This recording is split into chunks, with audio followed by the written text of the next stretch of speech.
Hello Wanderers, welcome back to the channel. Dave the Tabletop Wanderer here, and we are going to continue with some more outgun adventure with our good friend, which we only met one episode, Cole Ashford. Yes, we are going to continue with Cole. If you haven't seen the first episode, I recommend go back and watch it so you could get caught up on all the story. So without further ado, let's get into the action. Okay, so Cole was at home, and all that thing happened, everything happened in the last episode.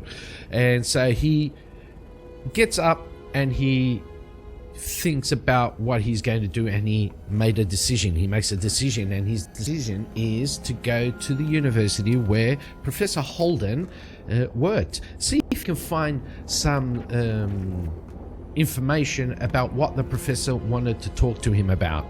So he goes out from his house, he gets on a tram, he heads on over to the university, and he gets to the university, and everybody, you know, the security and all that, they already know him as a friend of the professor, and they all started, you know, small talking about the professor. Oh, did you know what happened? Do you know what happened? Do you have any idea what happened? And stuff like that. And he's just like saying, no, I heard it on the news, I don't know anything, all that jazz, right? And so he goes in and he walks to the professor's office in the archaeology slash archaeology slash history, I think I said in the first episode, the archaeology department of the university. And he goes and he opens the door and walks into the professor's office. As he gets in, he sees that everything's, you know, all tidied up just like how the professor would have wanted it, and nothing's messed up, not like his apartment the day before. And he starts to rummage around the professor's things. Now, what I'm going to do, and I did not prepare this because, you know, that's me. Just give me a sec, I'll be right back. Okay, so what I did was I went and got Moses Boyajian's SoloRPG GME. If you you know, if you've been watching me for some time, you know that this is my go-to GME, and it is the fantasy edition, but we're going to use the Oracle in here to see what we can get out of the whole story. Okay, so Cole goes into the office and he's rummaging around looking for answers, so to speak, about what is going on. So let's do this then. Does Cole find anything about what the professor wanted to talk to him about? So let's roll. No, but. So, no, but. It says here, roll on the verb and noun table, silver lining. So, no, but. Let's do the random tables from the assistant director. So, we'll use this as the tens. This will be the units. So, for the action, we get, what did I say? Tens and units. So, 65. 65 is unite. You can get unite also. And we get, oops, that one fell out, 62 on the descriptor. Unforeseen. Unite unforeseen. I think I got something. Unite unforeseen. Yes, we will use these words. So, unite unforeseen. Okay, so Cole walks into the office and he's looking around, and as he's rummaging through stuff, he can't find anything in the office, so to speak, that will give him any idea of what is going on. He hears all of a sudden a little creak of the door behind him, and he turns around and he sees the door is slowly opening.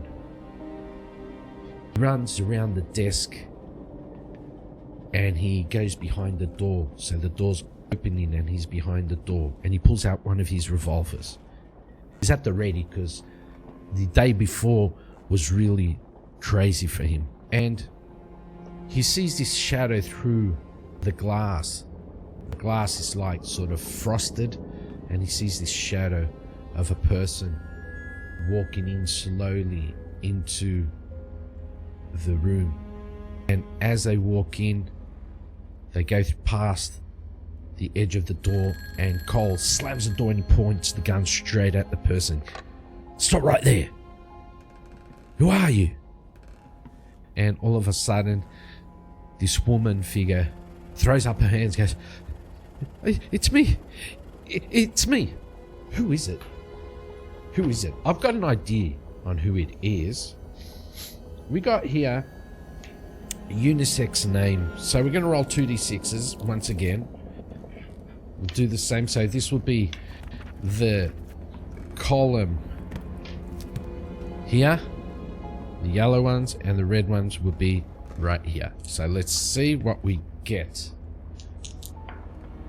So we get a 6 and a 1. It's Charlie. Of course it's Charlie. Why wouldn't it be Charlie? Oh, it's me, Charlie. It's me, Charlie. Is that you, Cole? Is that you? And Cole recognizes her voice, and he lowers the gun and says, Charlie? Damn, woman. I nearly shot you. Are you crazy coming in like that? What do you mean coming in like that? I work here. You know, I'm the professor's personal secretary. What do you mean? And Cole just comes to himself and goes, yeah, I forgot. Sorry about that. So, what are you doing here? She says, I was looking for some answers for what happened to the professor. What are you doing here? And Cole says, I was doing the same thing. Now, can we go somewhere where we can talk privately? I don't like it here. I don't know who's watching or who's listening. She goes, yes, let's go for a walk. And so the two of them go out. And Charlie is the professor's personal assistant. And we are going to have to roll up an NPC for her, because she's going to come along with us, apparently. And so they both walk outside, and they start to walk through the garden of the university. And Cole turns to her and says, you know, Charlie, I was at the professor's house yesterday, and I saw him lying on the floor. But then the cops came and I had to run, because I know they think I had done it. I did that, but it wasn't me. Trust me, it wasn't me. And she says, I know, Cole. I know it wasn't you. You couldn't have done that. That was a horrible thing that they did to the professor. I know it wasn't you. But what does all this mean? And Cole says, I don't know, but look, I was at home, and someone threw a brick through my window, and this note was attached to it. And so he hands her over the piece of paper with the note. She starts to read it. She goes to him, what do they mean the professor couldn't hide the artifact? He didn't have anything of value. Like, everything that was of value is in the museum. He donated everything to the museum. So, well, I don't know, what's going on? And Cole turns to her, well, you know, a couple of months back, I had that job that the professor wanted me to do, and when I got there was nothing there. Yeah. I think that has something to do with it. But it's a bit weird though, because whoever got there before me, they have the artifact. And if they have the artifact, why would they go through all the trouble of killing the professor? They already won. They have what they wanted. And she turns to him and says, but probably because they have the artifact, but they don't know how to use it yet. And Cole stares at her and goes, what do you mean, don't know how to use it? She turns and says, do you know what the artifact was? Cole goes, no. Professor just told me he thought that it was at that spot. Let's go and pick it up and bring it back. I have no idea what it was. Okay then, I'm going to tell you. What was the artifact? Now, let me see if we get anything here that can help us out. I have here this little gem. It's also from Moses Boyajin, as you can see. They're practically the same cover.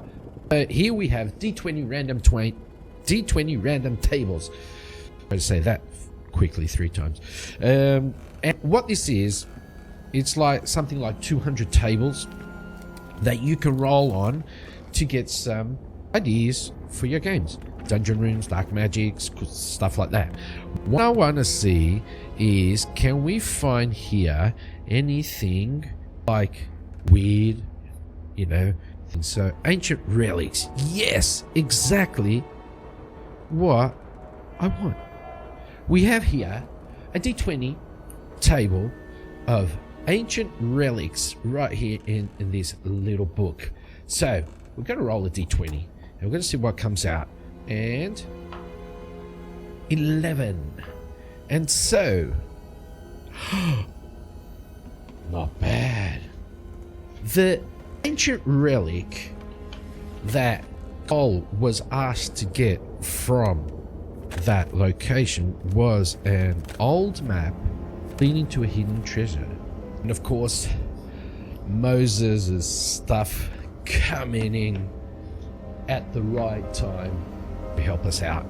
Charlie turns to Cole and says, well, it wasn't really an artifact.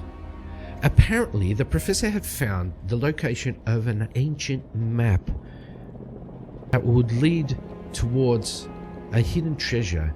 He believed that treasure to be the ancient artifact. And what he wanted you to get was that map. It was enveloped in a sort of a case, like for what they used to put scrolls in. And he said that the map wasn't just any normal map, not like anything from, you know, the golden pirate age or something like that where X marks the spot. No, this map was different, and it needed a way to, you had to know how to use it, to read it, and not everyone knows that. And the professor, he believed that he found a way to read the map, and that's what you were sent after. And Cole goes, okay, so we're looking for a map then. And Charlie says, well, we're looking for the person who stole the map. And from that, I guess this note can help us out. Let's go back to the university. So they go back to the university. We're going to do something. Let's create Charlie now. Let's go create Charlie.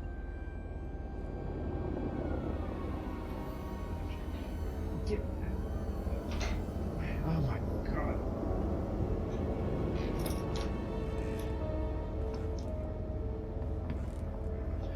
Yeah, mate, you're not the only one that has cat problems. And that is our character, our NPC. Charlie, will have to figure out her last name. She is a researcher from the professor role. She has an extra attribute in focus. She has 1 point, extra 1 point in know, 1 point in speech, 1 extra spotlight. Her feats are archaeology and linguist. Catchphrase is words move mountains, and her flaw is I don't know when to shut up, because she speaks a lot. And so diary and pencil is her gear. If anything is missing, I'll check it after the video and I'll put it all in the character sheet. Okay, so Charlie and Cole, they head back towards the professor's office, and she starts telling him about the whole map thing. And does she have any idea who might have taken the map? Let's see. She has attribute in focus. Okay, so that'll be 3, and +1 in know, so that'll be 2 there. So that's 3 + 2 is 5. So 3, 4, 5. Let's see. Does she actually know anything about who could have taken the map? I'm going to say that she'll have to have three matches, okay? Because last episode, I did everything basically just like normal 2-match or a pair of successes, and somebody, well, you know, somebody mentioned in the comments that I should have, or I could have taken it a bit further. Oh my god, cat! No, leave my dice alone! Oh god!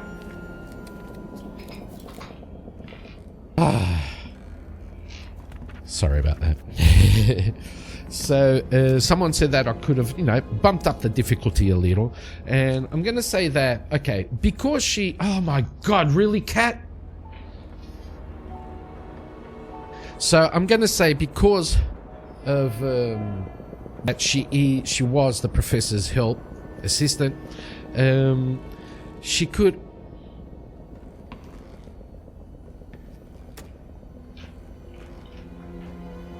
I'm just gonna let her be. She could, I'm gonna say that she might know something about who took the map, but we're going to see if we can get 3 matches. Okay, so if we get a three matches, okay, just take the die. Not easy. She'll need 3 matches to know something about who took the map. Oh, look at that. Yes, she got 3 matches, so she does know something about who took the map. Now, she turns to Cole and she says, I know a little something about who might have taken the map. And Cole looks to her and says, well, spit it out then. Sorry about that, I had to put the cats outside. So Cole turns to her and says, go ahead then, spit it out. Who do you think has the map? We're going to leave it at that. Yes, cliffhanger time. We're going to stop right here, this episode, and we'll continue on the next one. I hope you did enjoy this one with all the cat shenanigans going on around. And thank you all for watching. And I will see you all on the next one. Don't forget to like, comment, and subscribe. Thank you to all the subscribers. Thank you to my members up here somewhere. You know, their names are going to go through. And I really do appreciate all the support. Thank you very much. Have a great one. And I'll see you all on the next episode. Bye-bye.